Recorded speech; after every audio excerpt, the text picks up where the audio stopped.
Convidar vocês a abrir as suas Bíblias no livro de 2 Coríntios. Eu ia pregar sobre as reações ao Natal, mas diante de tudo que a gente viveu já hoje de manhã, eu quero deixar esse texto para os irmãos. Em 2 Coríntios, capítulo de número 1. Versículo de número 3, nós vamos ler até o versículo de número 11.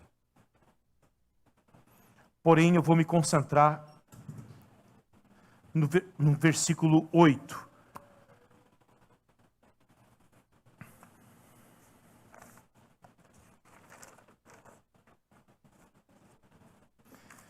E é uma palavra encorajadora para você, nesta manhã, para que você possa romper o ano de 2024 com coragem, olhando para o que aconteceu em 2023, acreditando que há um propósito para tudo. Eu não podia falar de outra coisa que não fosse isto. E é o que estava no meu coração também, porque eu estava preparando um texto para lançar nos meios de comunicação aqui da nossa igreja, hoje, sobre isto.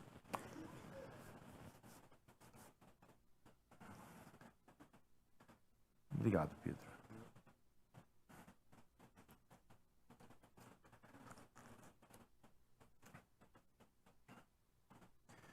Bendito seja o Deus, e vocês encontraram?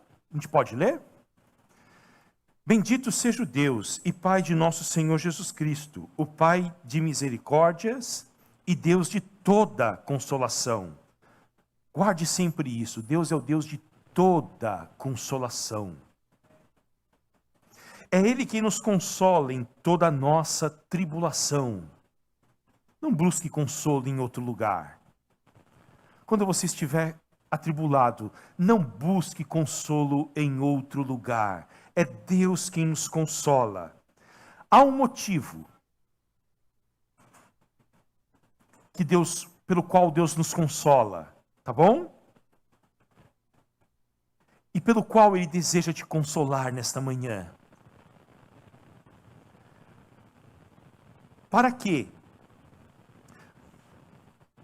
E é esta palavra mais importante que eu quero transmitir para você. A palavra mais encorajadora para você em 2024. Para quê? Pastor, pensei que era dinheiro.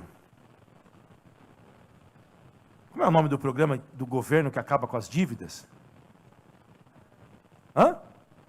Limpa Brasil,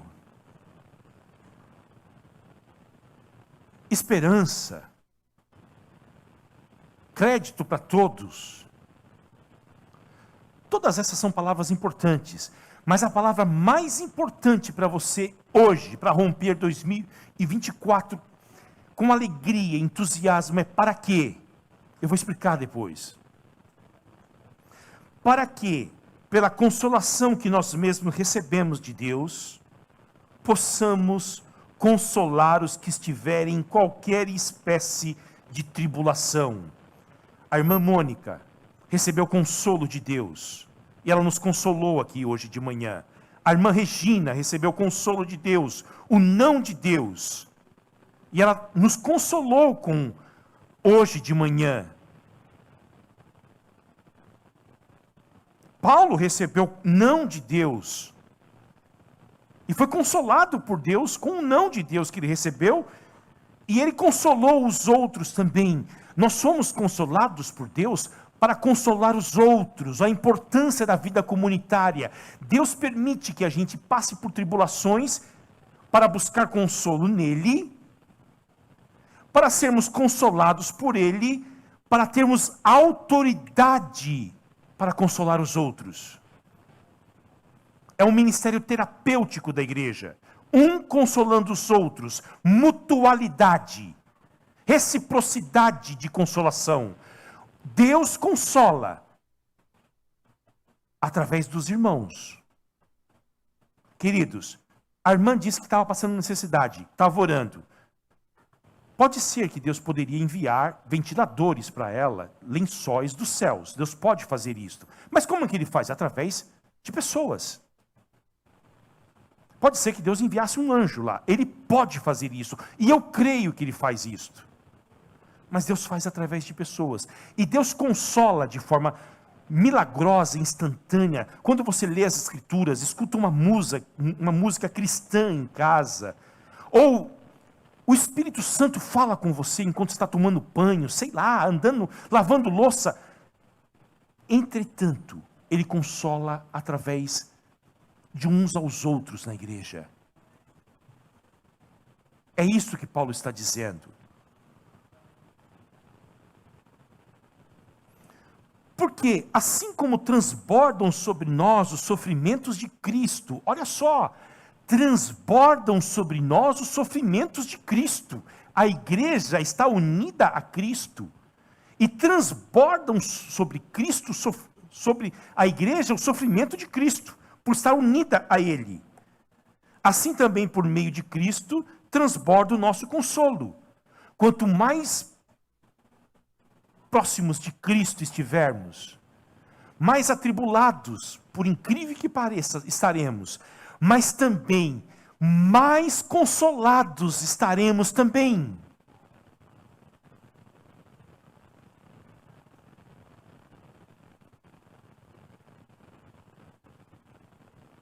Se é atribulados, é para consolo e salvação de vocês. Se somos consolados, é também para o consolo de vocês. Esse consolo se torna eficaz na medida em que vocês suportam com paciência os mesmos sofrimentos que nós também suportamos. A nossa esperança em relação a vocês é sólida, sabendo que, assim como vocês são participantes dos sofrimentos, assim também serão participantes da consolação. Agora, versículo 8. Porque não queremos, irmãos, que vocês fiquem sem saber que tipo de tribulação nos sobreveio na província da Ásia. Foi algo acima das nossas forças, a ponto de perdermos a esperança da própria vida.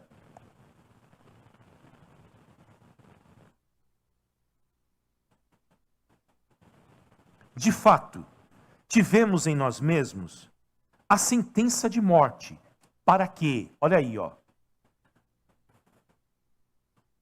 para que não confiássemos em nós mesmos, e sim no Deus que ressuscita os mortos, o qual nos livrou e ainda livrará de tão grande morte. Nele temos esperado que ainda continuará a nos livrar. Até aí. Amém. Para tudo que aconteceu em 2023, tanto na nossa comunidade, vocês sabem o que nós enfrentamos aqui esse ano, como também na nossa vida pessoal. E para tudo que vai acontecer em 2024, eu sei que essa palavra é muito importante. Para quê? Agora, nada do que aconteceu, ou do que vai acontecer, esta palavra para quê, nos mostra que é sem sentido, aleatório, sem significado. Há um propósito divino em cada coisa que aconteceu com você neste ano. Há um propósito divino em cada lágrima que você derramou. Há um propósito divino no câncer. Há um propósito divino na esclerose múltipla. Há um propósito divino na escassez. Há um propósito divino no desemprego. Há um propósito divino nas crises familiares. Se não houvesse um para quê, nós estaríamos aqui desesperados, procurando sentido, ou simplesmente numa teologia escapista, dizendo que foi um ataque do diabo. Mas o para quê nos traz um conforto de que há um sentido em tudo em que nós enfrentamos nas nossas vidas.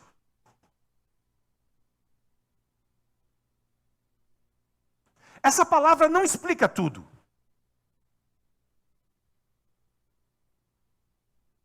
E talvez nunca Deus irá explicar tudo. Mas ela aponta para uma verdade de que todas as coisas há um propósito, e de que Deus será glorificado em todas as coisas. Paulo experimentou, em algum momento da sua vida, uma experiência tão traumática e tão próxima da morte, que transformou a perspectiva da sua vida e do seu ministério, e sobretudo a sua relação com Deus. Nós temos poucas informações do que foi o que ele enfrentou. Alguns presumem de que ele foi jogado na arena em Éfeso e lutou com bestas, com animais. Ele fala isso em 1 Coríntios 15. Jogado como um gladiador, na arena, como naquelas lutas romanas com animais. Ele fala em 1 Coríntios 15 que ele lutou com as bestas, com as feras, e chegou muito perto da morte por causa disto.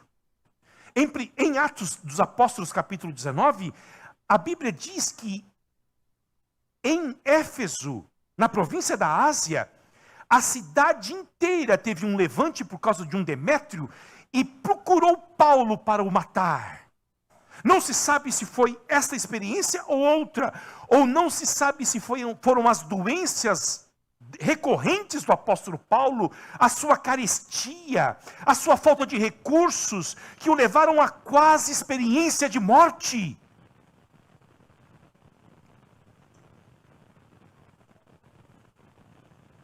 Mas isso mudou a sua perspectiva de vida, a sua relação com Deus, e ensinou para ele algumas verdades. E isto pode ser útil para nós também.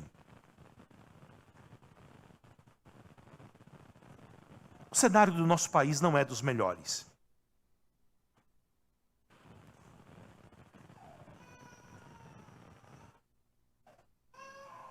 Vocês sabem disso. A economia não está bem.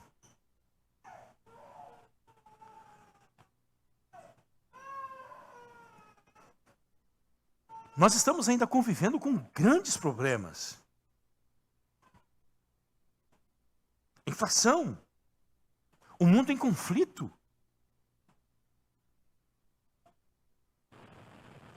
E pessoalmente, nós fomos acometidos por, aqui na nossa comunidade, alguns irmãos, duras enfermidades. Enfrentamos perdas dolorosas aqui. Irmãos e famílias que estão lutando com as suas finanças. E nós encontramos tantas dificuldades de encontrar um propósito ou uma razão nisso tudo. Agora, eu quero dizer para você nesta manhã, não caia na tentação de acreditar que isso tudo que nós estamos enfrentando, coletivamente como igreja, ou que você está enfrentando na sua vida pessoal e familiar, seja algo aleatório ou sem sentido, ou desprovido de valor. E de que Deus não esteja envolvido nisto.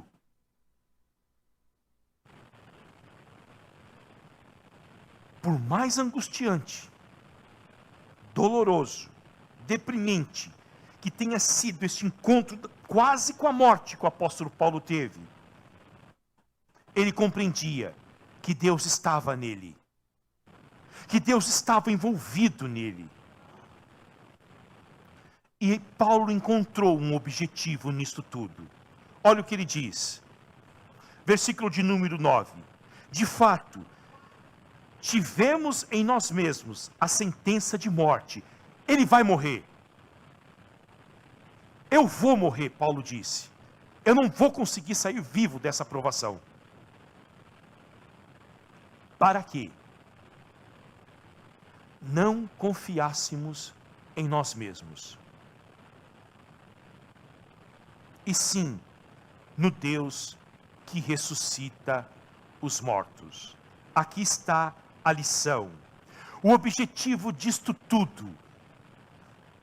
A experiência que Paulo teve uma razão: levá-lo a não confiar em si mesmo, mas em Deus, que é capaz de ressuscitar mortos, que é capaz de fazer nova todas as coisas, que é capaz de fazer algo improvável, que aos nossos olhos não tem mais saída. É isto que Deus faz. O para quê deveria calar os nossos sentimentos, os nossos pensamentos, e todos aqueles que acreditam que Deus não é soberano sobre os nossos problemas e aflições da vida, daqueles que duvidam que os nossos dramas não têm um propósito. O para quê é a garantia de que o sofrimento não é em vão, como diz Elizabeth Elliot. O para quê deste texto é um ensino de uma verdade gloriosa, e eu vou terminar com ela. Deus valoriza tanto, tanto, tanto, e que você guarde isto em 2024. Deus valoriza tanto o fato de você confiar irrestritamente nele, e só nele. De você não confiar nos teus recursos que você tem no banco, na tua inteligência, nos dons que ele te deu, na tua capacidade, na tua sabedoria, na tua força, na tua inteligência. Deus valoriza tanto o fato da igreja confiar apenas nele. Mesmo que essa igreja seja fraca, pequena, insignificante em uma cidade, que ele é capaz de levar esta igreja ou esta pessoa a uma situação limite, ou fazer esta família perder tudo, desmoronar tudo na vida dela, para que essa pessoa, esta família ou esta igreja confie apenas nele.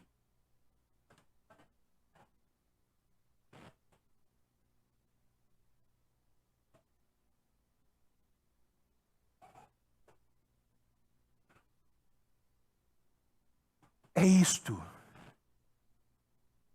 Ele valoriza tanto isto, que se for possível, ele vai fazer desmoronar tudo.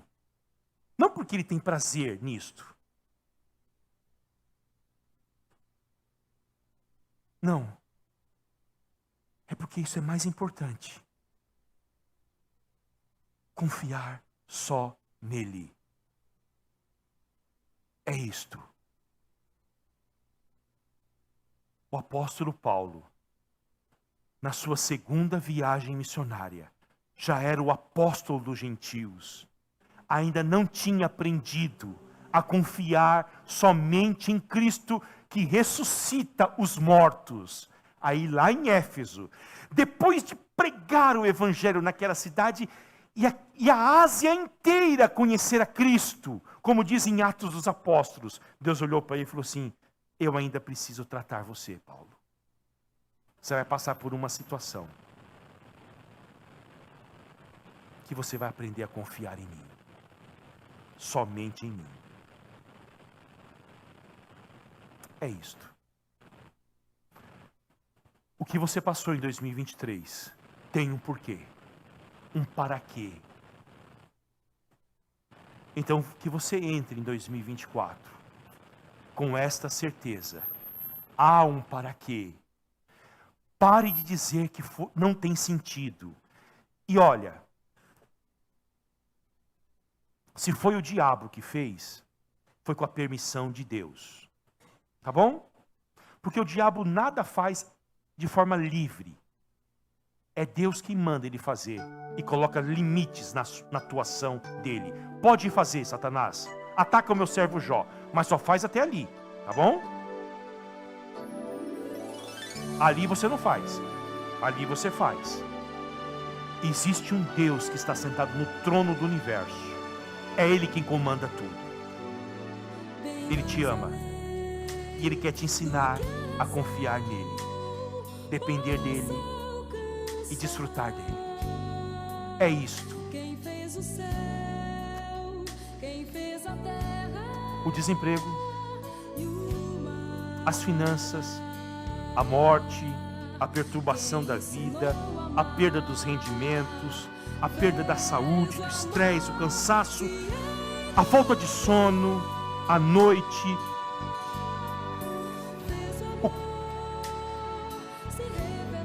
a perda de peso, o ganho de peso, a ansiedade,